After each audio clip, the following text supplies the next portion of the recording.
Another weekend, another gutom, another gastos. Nag-crave naman kami ngayon ng Chinese food.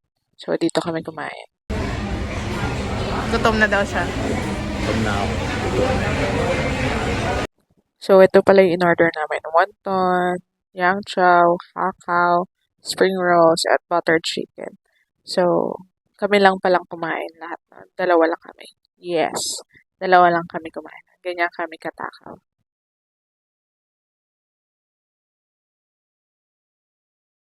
So, after namin kumain, ito, ikot-ikot. Tapos, ayan, tingnan nyo, ang saya-saya niya. Oh.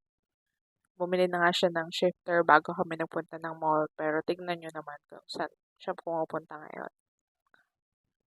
Pang motor, again and again. Nakita niya kasi yung bag na gusto niya. So, ayan. Tingnan nyo, tuwang-tuwa yung bata. Oh. Tapos, dapat bibili siya ng shoes niya niyan. Eh, wala siyang size. Sabi niya, yung bag na lang yung bibili niya.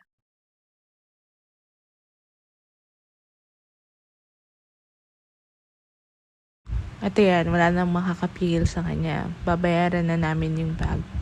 Mali, babayaran ko na yung bag. Naka-sale daw kasi yung bag. Sayang naman daw yung discount kung di namin bibilin. So, ayan.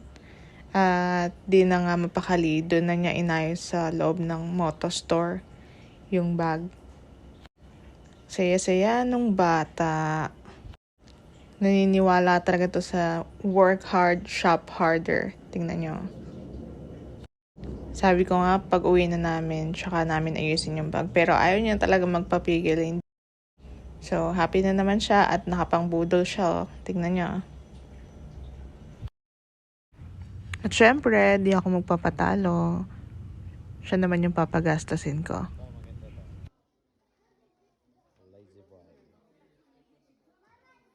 The budol-budol girl is again and again. Upuan mo na. Ano? Sasama ko ba sa vlog yung ano? Bumili ng computer. Bibili ng upuan. Ano kaya next? Citation letter.